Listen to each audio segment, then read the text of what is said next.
Just explain this to us with a new venture like this. So the government are also investing in this. Yeah. Do we see any of the profits as a taxpayer? We won't see any profits, but there'll be lots of extra growth, extra tax revenue, extra high-quality jobs, at least. You know, that's the way the government plays these things. International car makers are past masters at going round the world with their hands out, threatening to, we'll build it here, we'll build it there. And pretty much every major Western country does this, the UK to a lesser extent. But let's go through some of the details. Because I agree with you, Andrew, this is a really good day for the UK car industry. Yeah. We're now producing around 800,000 cars a year, many of them for exports. Not as many as the 1.3, 1.4 million before the pandemic, but we are getting back there. Yeah. So let's have a look at this BMW Boost. Of course, you've got the famous Cowley factory in Oxford. The new EV, the new generation EV Mini is to be built in Oxford. The ministers are saying, I've put this in quotes, it secures 4,000 high-quality jobs. Some of them are skilled jobs. And, of course, in manufacturing, jobs tend to pay a lot more than average wages. BMW says it's investing 600 million quid, mainly in Oxford, but also in Swindon. My hometown. I know that's close to your heart, my dad, Andrew. Didn't your dad work in the Swindon factory? He was British Leyland, which became Rover, and he went through all the many forms of British Leyland. No wonder you turned out the way you did, all those trade union stuff. Yeah. And the government, it's not confirming this, but it's pretty clear it's put in around £75 million. So some serious money there. Could they have done that, Liam, in the under the EU rules, all those strict rules on state aid, because you're not allowed to give state aid because that gives you a competitive advantage over another EU country, even though we know the French did it all the time. Would we have done it? Well, here's the thing, Andrew.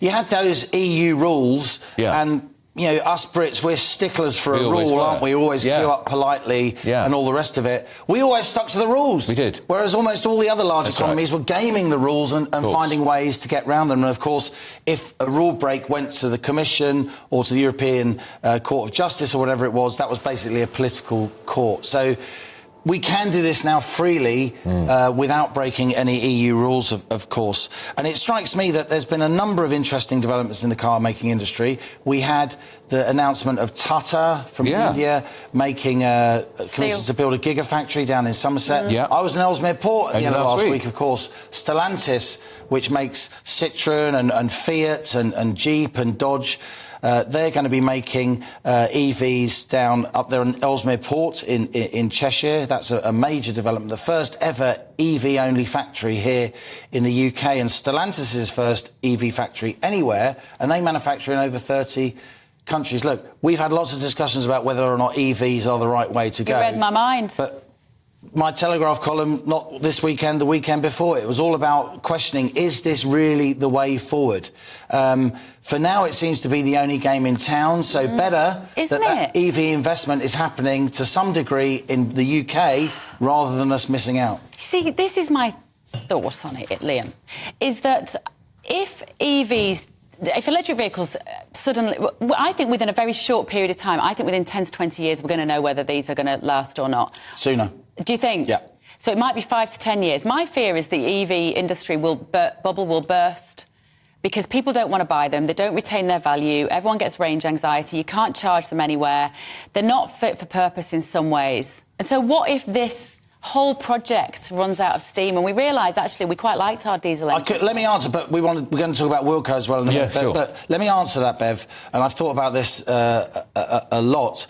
Look, when we built the canals in the UK, they took an awful lot of effort to build, and they were pretty soon superseded by the railways, right? But and I'm not supporting EVs. Look, I have major doubts about the technology, the efficiency of driving around with a half-ton battery in your car, the lithium, the cobalt, the manganese, the copper, all these rare earths and other soft commodities that you need to make them. We don't have those to the extent that we need to. They're in China, they're in Central Africa, they're in Chile, they're hard to access. Then there's the rollout of the charging mechanisms. And it's because people, Bev, who really know lots about this, have the doubts that you and I have, that you can't get money to build that gigafactory up in the northeast, even though there was matching funding there. So I do have concerns about it. But even when the canals were, even the very building of the canals, right, in Britain during the Industrial Revolution, even though they turned out to be superseded by the railways and now they're just for pleasure craft mainly,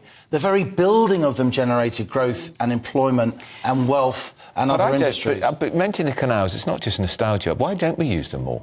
Oh, crikey. Why not? No, they're there. Because in the end, they're slower because, you know, a little putt-putt engine or a horse by the taper. It will shut the environmentalists up. Sometimes they are actually used for transporting. But also, I look at the River Let's talk about Wilco. No, hang on. I look at the River Thames and nothing's happening on it. I agree. We go to the River Seine and the Danube and they're packed.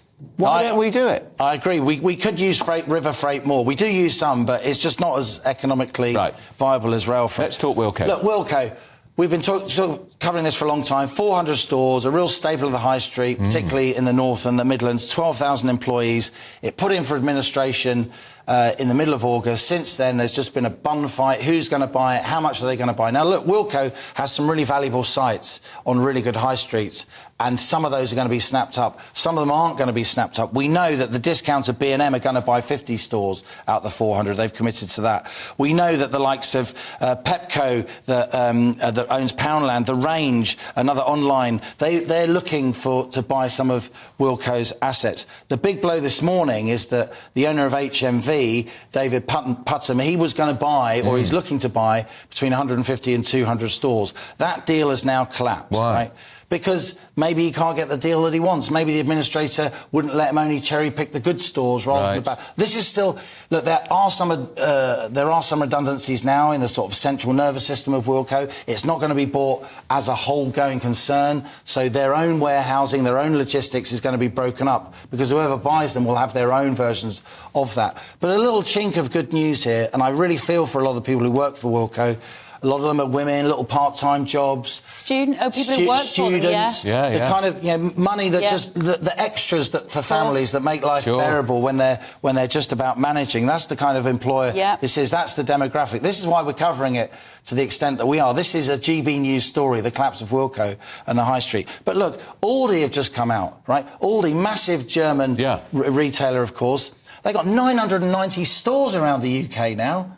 Unbelievable how they've expanded. How quick that's happened. Aldi are now saying that they want to build another 550 stores in Britain. Good. Another 20,000 jobs, right? Great. That announcement is coming out now, just as Wilco is collapsing. Yeah.